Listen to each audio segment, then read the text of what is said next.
Olá, oitavo ano, tudo bem? Como vocês estão? Vamos dar continuidade, então, à nossa aula, a partir da página 9 do livro didático, tá?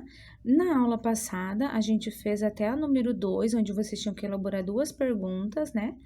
E agora a gente vai para Organize as Ideias. Aqui no Organize as Ideias, tá pedindo para que um diálogo seja considerado bom e produtivo, né? O que é fundamental, pode ser necessário e é prejudicial? Vocês vão pintar conforme a opinião de vocês sobre esse assunto. Se você acha, por exemplo, que um lugar adequado para ter um bom diálogo, eu preciso de um lugar adequado, então é fundamental isso. Eu vou pintar de verde. Se eu acho que pode ser necessário, pinte o quadradinho de amarelo. E se você acha que é prejudicial, pinte de vermelho, tá bom? Então, tem ali vários itens para vocês estarem analisando e pintando, lembrando que está falando sobre um diálogo seja bom e produtivo, o que eu preciso, o que é fundamental, o que pode ser necessário, o que é prejudicial, tá bom? Depois disso, a gente vai para a nossa página 10 do livro didático, a gente continua ainda, tá? Lá na página 10, a gente vai começar a falar, diálogo pode ser aprimorado? Olha lá, vem uma forma de uma pergunta, né? Então, será que pode ser aprimorado um diálogo ou não? O que é esse aprimorado, né? Ele pode ser melhorado? Ele pode ter mais argumentos? O que é esse aprimorado? Vamos lá, então, para a leitura? Para ampliar nossas reflexões a respeito do diálogo, podemos observar de que maneira ele se faz presente na escola e em outros ambientes que frequentamos, além de investigar como ele ocorre nos meios de comunicação, na política e assim por diante. Podemos ainda refletir sobre as contribuições da filosofia para a realização e aprimoramento do diálogo. Nesse contexto, o diálogo pode ser considerado um grande desafio para os filósofos, pois favorece o encontro de opiniões diferentes e até mesmo contraditórias entre si. Por outro lado, a filosofia depende dele para existir. Afinal, os filósofos não criam suas teorias partindo do nada. De certo modo, suas reflexões dialogam com as dos pensadores que os antecederam, concordando com elas ou discordando delas. Além disso, abrem caminhos para novos diálogos a serem realizados no futuro. Mesmo assim, em todas as épocas vemos pessoas julgarem que uma afirmação já avaliada é aceita, ser tomada como verdade. Não podemos mais ser questionada. Também encontramos aquelas que julgam seu modo de pensar correto e consideram errado qualquer pensamento que seja diferente do seu. Essas pessoas não acreditam que sua forma de pensar possa ser modificada ou melhorada, e por isso mostram-se pouco dispostas a dialogar. No entanto, um pensador alemão, no século XIX, tratou de um conceito que pode nos ajudar a rever essa atitude. Descubra a seguir que conceito é esse e como aplicá-lo ao diálogo. Então, só concluindo para vocês essa forma do diálogo, o diálogo ele é essencial na filosofia, né? Ele não vem do nada, ele não parte do nada.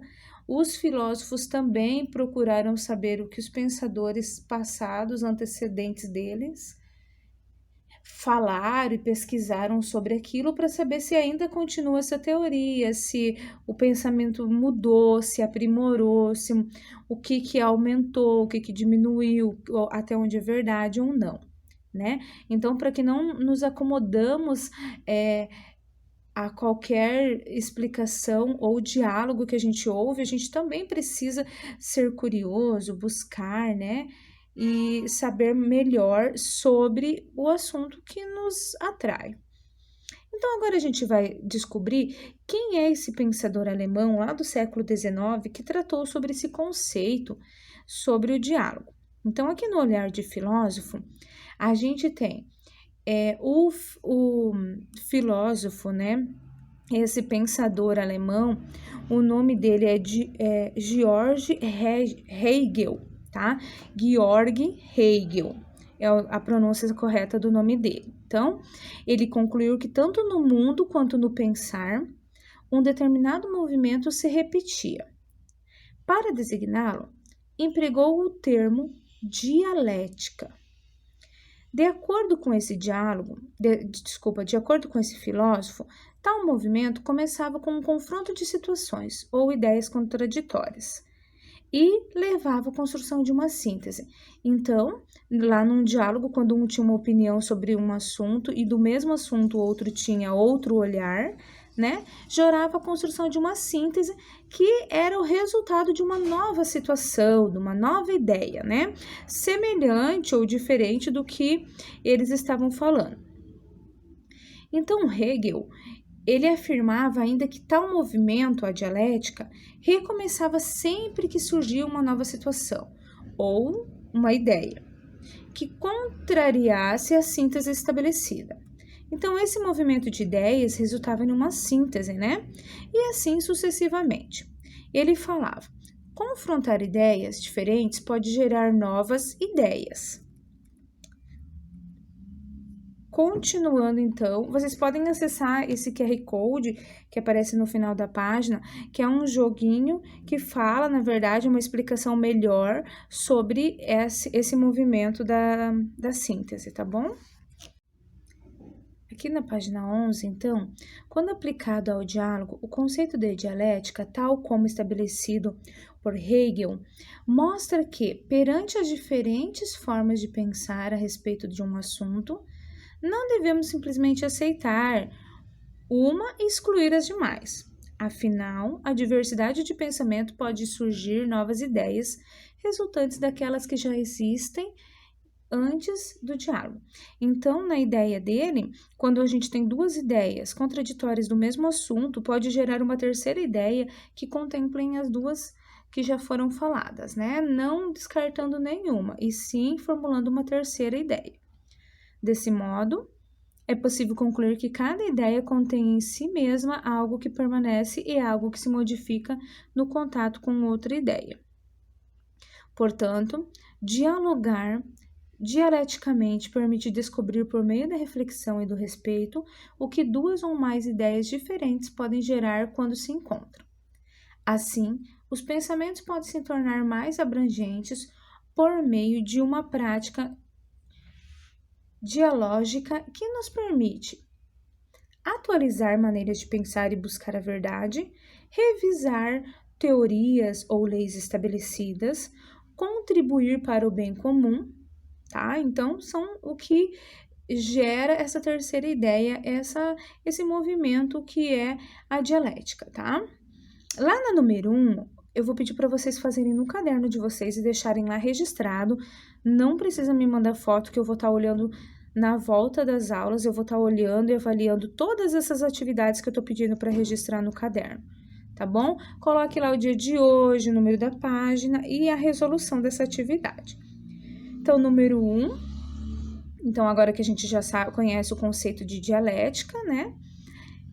A letra A. Escreva o roteiro para uma história em quadrinhos que exemplifique um diálogo dialético. O que é esse diálogo dialético? Mostrando uma ou mais síntese decorrentes de ideias contraditórias. Crie também os personagens e a descrição do cenário. Eu vou ler tudo, daí eu vou explicar, tá?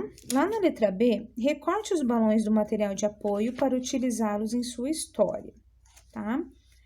Então, registre em uma folha ou em forma de cartaz que vocês vão registrar lá no caderno a história em quadrinhos que você criou para isso.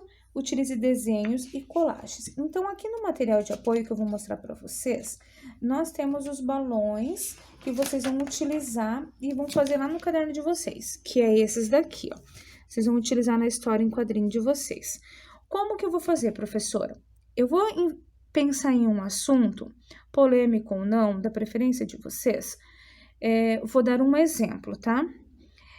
Por exemplo, preconceito. Eu tenho preconceito, mas ele é muito amplo, preconceito. Então, vamos pôr lá preconceito de cor, né?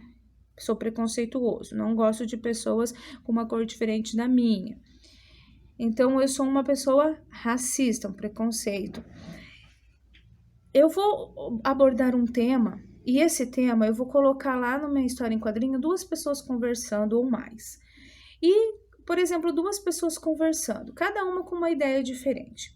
E no final, eu vou gerar dessas 2 ideias diferentes uma terceira ideia que as 2 pessoas vão concordar. Realmente, isso é uma coisa complementa a outra.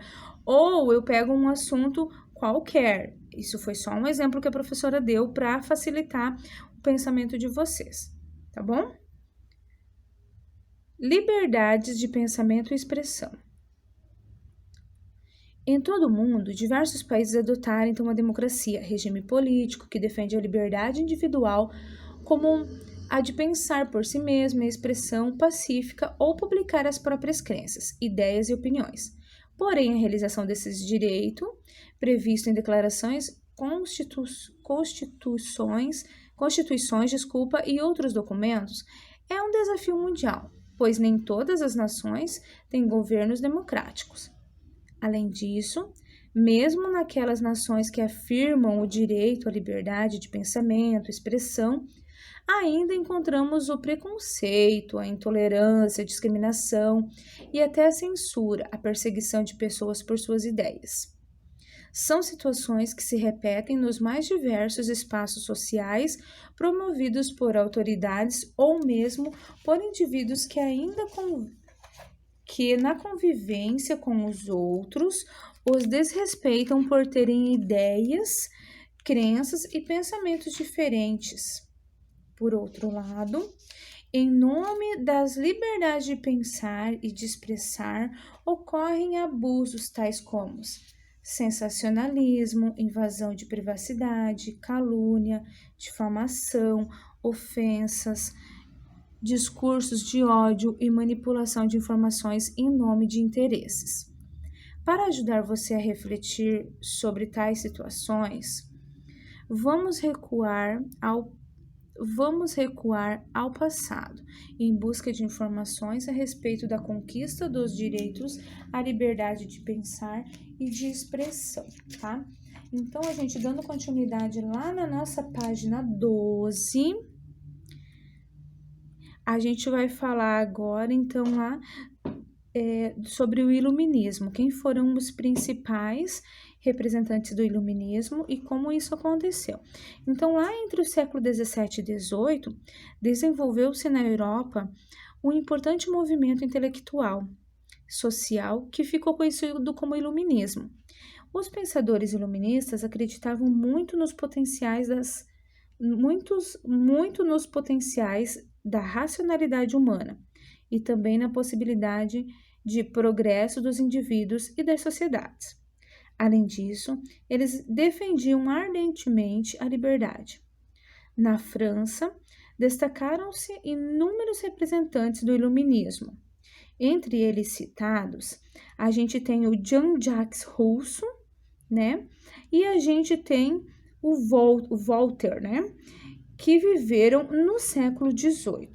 Preste atenção nas afirmações a seguir. A primeira foi retirada de uma das obras de Rousseau, a segunda é atribuída a Voltaire por sintetizar suas ideias a respeito da liberdade de expressão, tá? Então, lá, o homem nasce livre, por toda parte encontra-se a ferros. O outro, posso não concordar com o que você diz, mas defenderei até a morte o seu direito de dizê-lo. Então, é isso que a gente tem que defender. Eu posso não concordar, mas eu preciso, o meu semelhante precisa ter o direito de falar e expor a sua opinião, mesmo que eu não concorde, né? Esse QR Code está falando sobre os principais iluministas, os representantes iluministas, tá? Do iluminismo. Então, vocês vão lá, vão procurar, coloquem lá o QR Code, é bem legal, está explicando quem foram os principais e vocês vai dando orientações para vocês ir passando. Combinado? Então, aqui pra gente refletir um pouco, você acredita que atualmente toda pessoa nasce livre porque, na sociedade em que você vive, ainda há ferros que impedem a liberdade das pessoas? Olha lá essa palavra ferros, entre aspas, o que quer dizer, né? Será que todos têm o direito de dizer livremente o que pensam? Você conhece pessoas que defendem esse direito com a intensidade presente na frase atribuída do filósofo lá, Voltaire? É fácil aceitar opiniões e ideias das quais discordamos, por quê? Podemos ter liberdade para nos expressar e mesmo assim não temos o que dizer? Por quê? Né? Pensando em todas essas perguntas e pensando, refletindo, eu quero que você crie e registre suas próprias frases sobre liberdade e liberdade de expressão. O que é a liberdade e o que é a liberdade de expressão? Para mim, por exemplo, liberdade é fazer o que eu quero, é poder fazer isso, é poder fazer aquilo. O que é a liberdade de expressão? Lembrando vocês, a liberdade de expressão como um todo é aquela que eu sou livre para poder me expressar de qualquer maneira, né? Ou pela fala, ou pelo desenho, ou pelas minhas atitudes, o que eu penso. O que vocês pensam sobre essa liberdade de expressão, tá?